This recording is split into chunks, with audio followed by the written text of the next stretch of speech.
He had carried the desire to speak of that man for a long time, as if the name itself pressed against the walls of his chest, demanding release. The man was a philosopher-one he had stumbled upon years after finishing his formal studies, long after the dust of academic certainties had settled, and yet this encounter had unsettled him more than any lecture ever had. The philosopher's name was Schopenhauer. In the narrator's memory, Schopenhauer did not appear as a figure of dates and footnotes, but as a solitary silhouette walking against the wind of the 18th and 19th centuries, an outsider by temperament, a rebel by instinct. He moved through the world with a gaze sharp enough to wound. His ideas were not merely theories, they were storms, his temperament equally so. He spoke like a man who had swallowed fire, and he did not hesitate to spit it at those he deemed misguided. Even insults for him were tools of philosophical precision. At that time, the kingdom of thought was ruled by Hegel, towering figure celebrated, institutional adored. But to Schopenhauer, Hegel was nothing more than a court philosopher, a servant of the university and the university itself, nothing more than an obedient extension of the state's ideology. Schopenhauer mocked him openly, almost joyfully, as if each attack were a small act of liberation. And yet beneath this defiance lived a quieter, more painful truth. Schopenhauer knew he was not recognized in his own era. He felt the coldness of being unseen, the bitterness of being dismissed. His genius, like a lantern, burning in an empty field, illuminated no one but himself. That loneliness carved itself into his work. His vision of the world, strange, original, and unsettling, found its fullest expression in the monumental book he titled The World as Will and Representation. But he did not present it as a doctrine, he presented it as a revelation. In the story of the narrator, this book became a kind of forbidden scripture. Schopenhauer claimed that the world we see, the world we measure, analyze, and name, is not the world itself. It is only its shell, its shimmering surface, a mask stretched over something deeper and darker. This surface he called representation. The world as it appears to us, the world shaped by our senses, our intellect, our sciences. In this realm, everything obeys the law of cause and effect. Every event has a reason, every motion has a source. Nothing happens without explanation. It is the world of logic, of material certainty, of the comforting belief that the universe can be understood. But Schopenhauer stood outside these categories. He refused the labels of materialist or idealist. He walked beyond them, as if they were mere fences built by timid minds. For him, representation was only the outer skin of existence. It was also the world of space and time, the two great cages in which human perception is trapped. Everything we know, everything we experience must pass through these two gates, and because of that we mistake the map for the territory, the shadow for the substance. The narrator, recalling all this, felt as though Schopenhauer had taken him by the hand and led him to the edge of a vast abyss, the place where the visible world ends and the invisible one begins. He had long believed that nothing could be imagined outside the quiet prison of space. Space was not merely a backdrop to thought. It was the very architecture of the mind, the invisible grid upon which every image, every memory, every fear was pinned. And just as no object could be pictured without a place, no event could be conceived without a time. The mind was chained to chronology, a before, a during, an after. Even when he tried to picture eternity, it slipped through his fingers like smoke, because eternity had no sequence, no ticking pulse, no doorway for human thought to enter. Whenever he contemplated time, it fractured instantly into three fragile shards, past, present, future. Yet two of these shards were illusions. The past was a ghost, the future a rumor. Only the present stood solid beneath his feet, and for Schopenhauer that single trembling instant was the only thing that truly existed. The instant was eternity, wearing a mask. But to understand what Schopenhauer meant by representation, the narrator had to descend deeper toward what the philosopher called will. Will was the hidden face of the world. The inner pulse beneath the visible skin, Kant had named it, the thing in itself, the unreachable core of reality. It was a depth the intellect could never grasp, a darkness no lantern of reason could illuminate. For the mind could only think through space and time, and will lived outside both. It was the unthinkable, the unrepresentable, the silent engine behind all appearances, and yet this will was the source of everything the senses could touch, the physical world, the world of colors, shapes, bodies. Causes was merely its outward expression that which is pushed outward. The world of representation was the surface pushed up by the will, like a thin film stretched over a vast and unseen ocean. The narrator imagined it this way. If the world were an ocean, representation would be the shimmering surface, the ripples and reflections that meet the eye. But the will would be the abyss, beneath the cold and ancient depths where no light could reach. One could dive into the sea, yes, but no one could dive into the will. Humanity was condemned to float upon the surface, mistaking the glitter of waves for the truth of the waters. Following Schopenhauer's thread, the narrator realized a tragic truth. We do not know the world, we know only its skin. We know the thin membrane of representation, the fragile film stretched over something immeasurably deeper. Representation was what made him look at a bottle of water and see simply a bottle of water, nothing more, nothing less, a surface, a name, a form, a meaning shaped by the mind. But beneath that simple object, beneath every heartbeat and every star, the will churned in silence, unseen and unreachable, like a god that refused to be known to him. The bottle before him was nothing more than what his eyes allowed it to be. He could touch it, weigh it, describe it, and in doing so, he felt he had grasped reality itself. As a conscious being, a thinking subject wandering through the world, he never paused to whisper to himself, "This is only representation." Now this was the world, the only world he knew, the only one he could inhabit. Schopenhauer understood this with a kind of tragic clarity. The human mind cannot step beyond the borders of representation. The intellect is a lantern whose light reaches only the surface of things. So when scientists build their knowledge layer after layer, law after law, they are building it upon the visible crust of reality, the material world, the measurable world, the world of representation. And perhaps that is enough. One could live an entire life, content with this surface, never longing for a hidden realm beneath it, never suspecting that the world might have a deeper pulse. But for Schopenhauer, this surface was also an illusion. A beautiful illusion, perhaps, but an illusion nonetheless, because it convinces us that we are more than we truly are. He explained it this way. Humans possess consciousness, intellect, the rare ability to form concepts and imagine the world abstractly. This makes us, in his eyes, conceptual animal creatures who can think the world map, it categorize it. Yet no matter how sharp our intellect becomes, no matter how far science advances, we can only understand the how of the world, how it moves, how it changes, how one cause gives birth to one effect. We can trace the mechanisms, but never the meaning. The why remains locked away. To understand the meaning of the world, one would have to pierce the veil of representation and enter the realm of will. But that realm is sealed to us. We stand before it, like blind men before a roaring sea.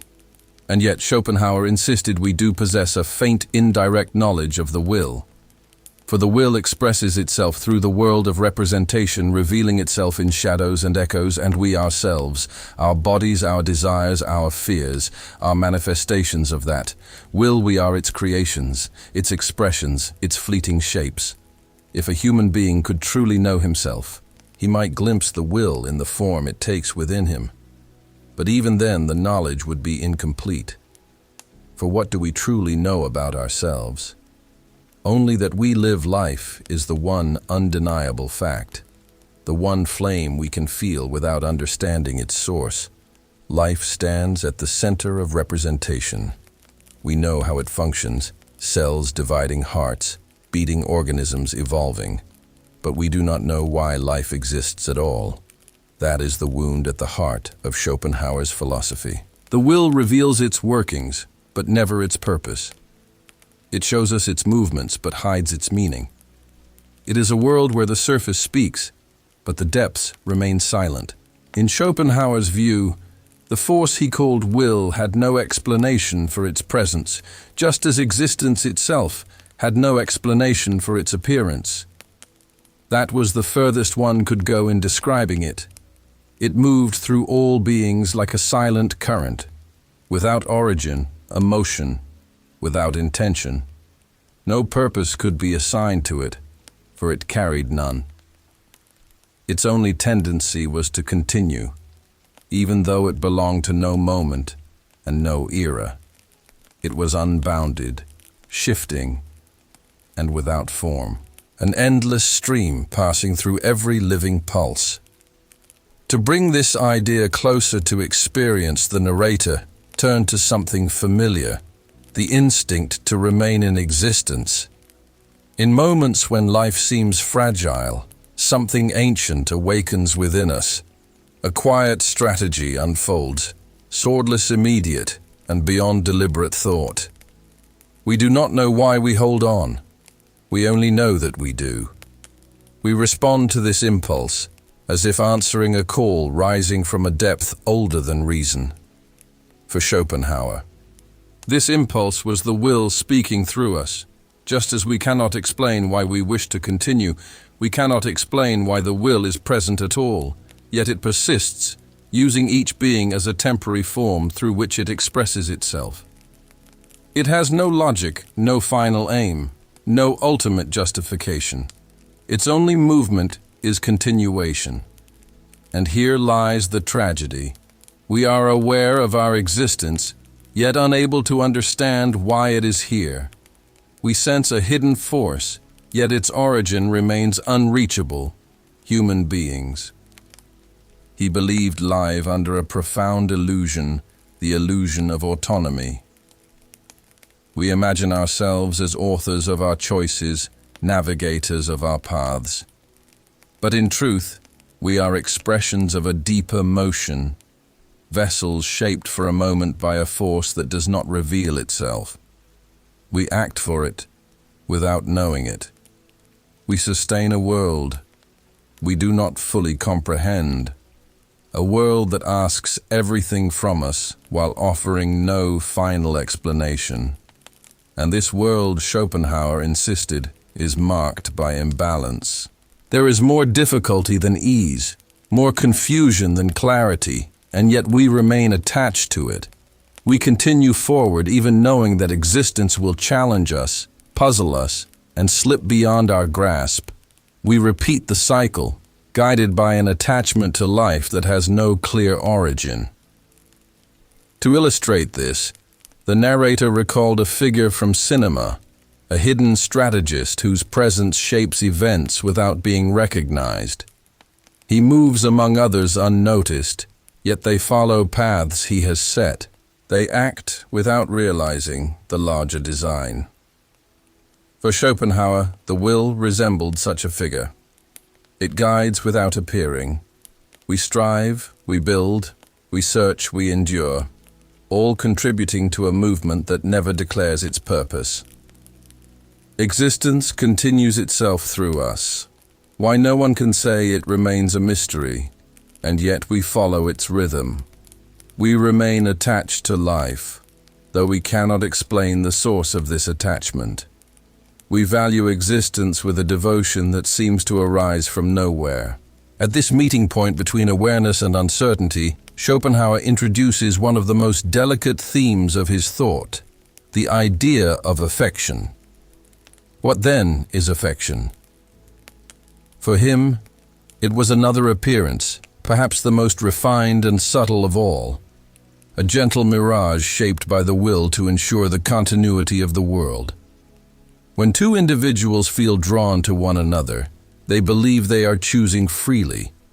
They believe they are guided by harmony, by meaning, by a sense of inner resonance, but behind the surface a deep emotion is at work. Affection, he said, is the mask the will wears to continue its unfolding. Through it, two lives approach one another, and from their meeting, existence extends itself. The world continues, the will continues, and the individuals absorbed in the beauty of their emotions never suspect that they are participating in a design larger than themselves. Some might object, it is not affection that shapes the future, it is attraction. But for Schopenhauer, these were two faces of the same movement. Affection was simply the refined form of a universal impulse shared by all living beings. He once described humans as conceptual creatures, beings capable of forming ideas, symbols, and meanings. Yet beneath this conceptual layer, humans and other beings follow the same ancient pattern. They continue, they endure, they seek to persist. The difference is that humans ask why they exist, while other beings simply exist, and because humans ask why, they experience forms of uncertainty unknown to other creatures. Affection then becomes a kind of metaphysical veil. A person approaches another unaware that beneath every gesture, beneath every word, beneath the quiet poetry of connection, a deeper force is guiding the encounter toward a single outcome, the continuation of the world.